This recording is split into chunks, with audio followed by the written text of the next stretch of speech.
Welcome, Take fam, to Star Hammer, where we kill aliens. Hello and welcome, Take fam. So today we are starting a game that I had talked to you guys about, queuing off of my Battlestar Galactica series. We are starting Star Hammer, the Vanguard Prophecy.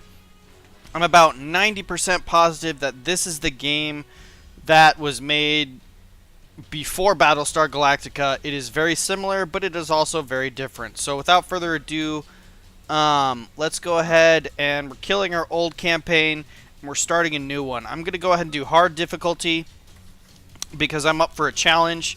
I'm sure you guys are up for a challenge. Okay, so in the 22nd century, we left a dying Earth so that a fortunate few could settle an unspoilt frontier home. The journey to Gliese 581 Delta took 146 old Earth years and was called Novus by the time we made landfall. Scion corporations became ministries. Wilderness was cultivated and irrigated, and the dreams of a new coalition were fresh and vibrant. In time, we would learn that life in a frontier colony is neither prosperous nor peaceful. We were prepared for the Nautilid, as they too were unprepared for us. The conflict was messy, chaotic, and ultimately ended through the determination of individuals, not armies.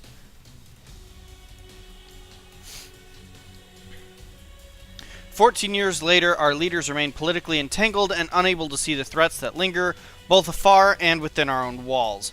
War heroes have become politicians, conspiracies find traction in a fractured population, and already the losses of 14 years ago were forgotten by a new generation."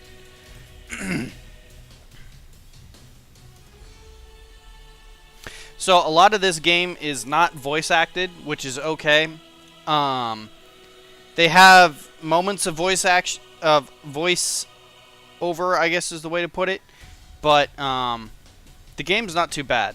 So you start off, basically you're following the campaign of one specific person, and my guess, I mean, I haven't gotten too far in it, but my guess is that this person is the hero of the new situation, I guess is the way to put it.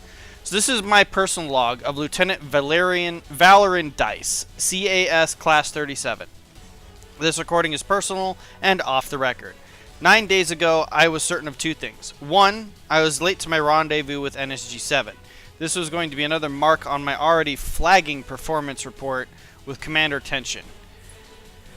Competing with Golden Boy Dale Lau for Tension's commendation was going to be a hard sell no matter which way it went. But I was not making the fight any easier for myself. Two, my gut was telling me something was off, even before we had deployed. At the time, I thought it was just Haven's sour face putting me off. I should have trusted that feeling, all but for hindsight, huh? I've gone over and over these vid feeds of the battles. Liberty 2 didn't need our help against those swordfishes early on, so what went wrong? I'm going to go back over this vid feed off of the training exercise again, see if there's anything I missed. 9 days ago, everything started to go wrong. So here's the first mission.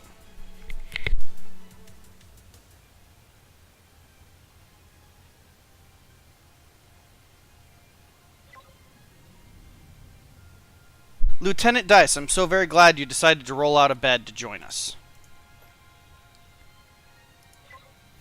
Sir, apologies, sir. We had issues with one of the swordfish's thrusters, blah, blah, blah.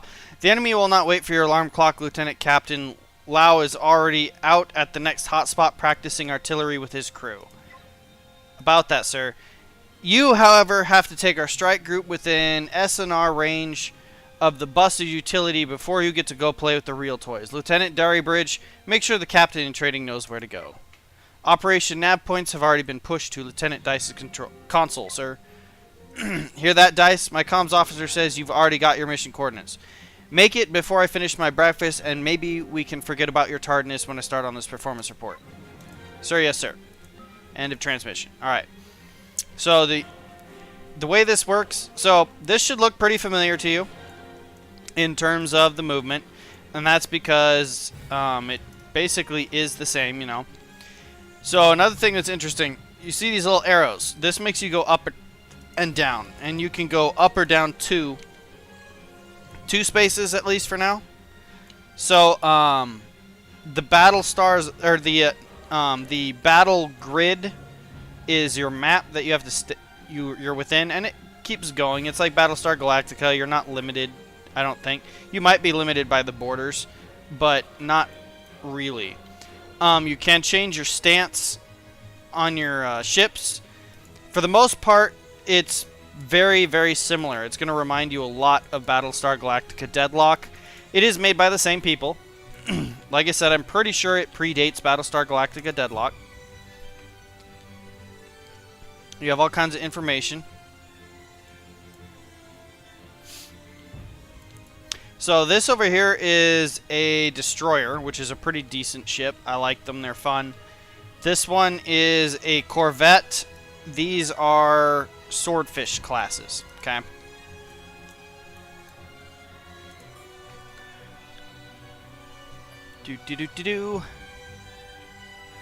There's a lot of very what do you call it?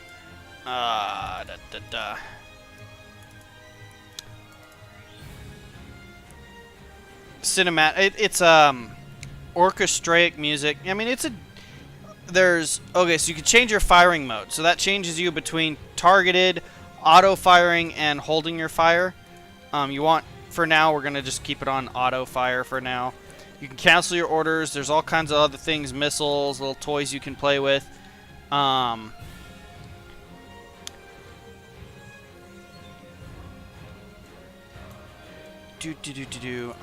so this ship is small enough to where something like this can go over it, but there's other ships where that won't work. Okay, so we engage and eliminate the hostile enemies. They showed up out of nowhere. And here we go. What the Finnegan? Commander and Tenture, sir, if that was your idea of a joke... Valerian, get away from the wreckage and set up a defensive formation. This is not a drill. Jerry Bridge, tell NavSec we are engaging live marks at the training site. Already sent, sir. Commander, who's firing at us? Pull back now, Lieutenant. I don't want to have to explain to the Vice Admiral why his daughter was shot down during an inert training mission.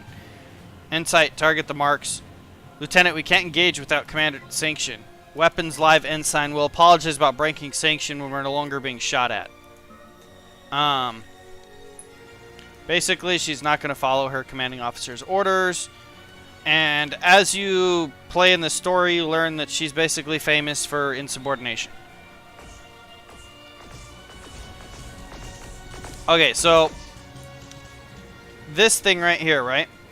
If you look at this, this tells you the different kinds of guns. So it's left broadside, it's right broadside's heavy lasers.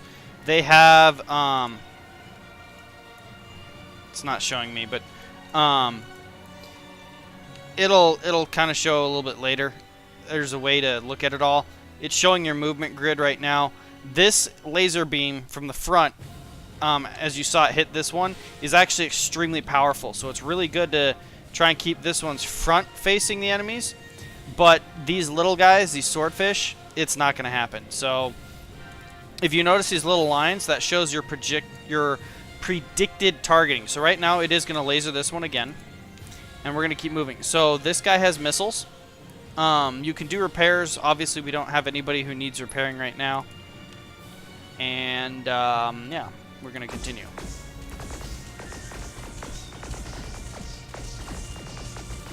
That one raider's about to die. Collision is a very real thing. I'm pretty sure these two are going to collide as it is. I want this one to basically do something like this. This one's going to go like this.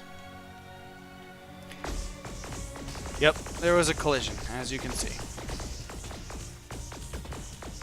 Oh, I forgot to tell the destroyer to move. So if you notice, the destroyer is on a lower level than the other ones. When they collide, they take a lot of damage, typically. This guy's armor pretty much absorbed all of it, so he's not in problems. And they're stunned. So, it is a thing. It's actually a strategy, but I'm not really focused on it because I don't... Honestly, the negative effects of collisions are worse than the positives. Okay, we did kill one of them. Big old destroyer's going to continue moving. You're not going to move that fast. Thank you. You guys don't need to move that fast. Right now, the way I've got it is we've got them positioned where we want them to just keep tearing them apart, and that's good. That's what we want. This guy's still stunned, it looks like. Okay, so we're going to turn the big destroyer around. As you notice, it's not you click and you move them, tell them their Z-axis and rotate them.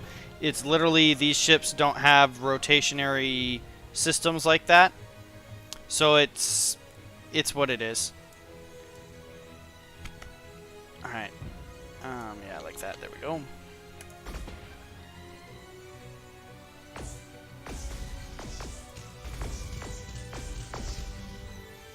Okay.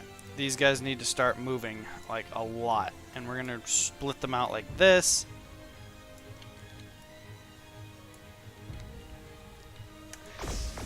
Oh, another thing to keep in mind. So the way the missions are done in this game, from what I've seen so far, is they work in, I guess you could say, series or chapters. So you have like 3 or 4 episode or missions to do for a single chapter, and then from there things become more or less stable. So for example, this guy has missiles, right? So he has 12 missiles. So if I were to use all those missiles right now, starting the next mission I'd have like 2, but once I get to the next chapter it would completely refill at 12. So with all your specialized ordnance, you want to be careful in how you use it, because that will have consequences later on. And obviously in this mission right now, I have no need to use all my missiles. Oh, you just messed up, bro. Well, maybe not. I'm gonna have you go up 1. He's trying to avoid the heavy laser. Wait, did I lose a guy? No, there was a collision. They collided. Okay. Well, that works because now he's going to be basically laser ready. Maybe not. Alright, we're going to move like this because he's going to be heading in that direction.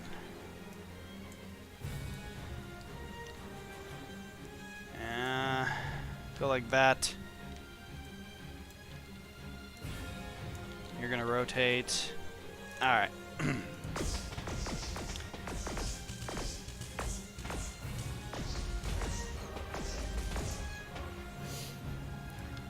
you can turn like that, and we should be able to goose this thing.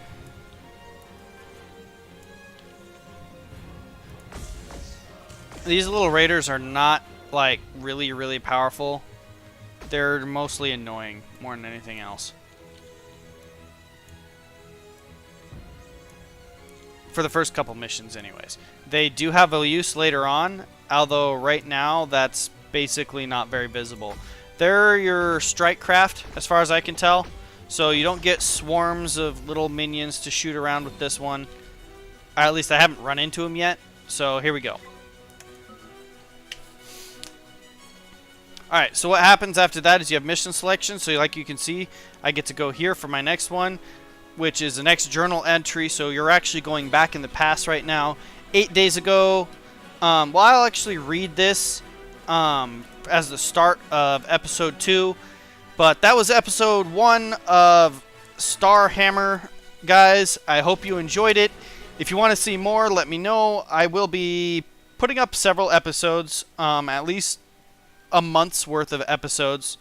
So let me know what you think of it. So I mean, so far it's kind of simple. It's not as eccentric as Battlestar Galactica, at least not yet. It will get there. There's a lot of things to go over. Thank you for watching. If you liked what you saw, please hit the thumbs up. Please subscribe if you have not already, and hit that bell notification icon. It will tell you when I post new stuff. I'm sure you all enjoy and love it all if you like me so far. If you don't, then I sincerely apologize, but I can't serve everybody. Thank you, and have a wonderful evening. Takehitsu, signing out.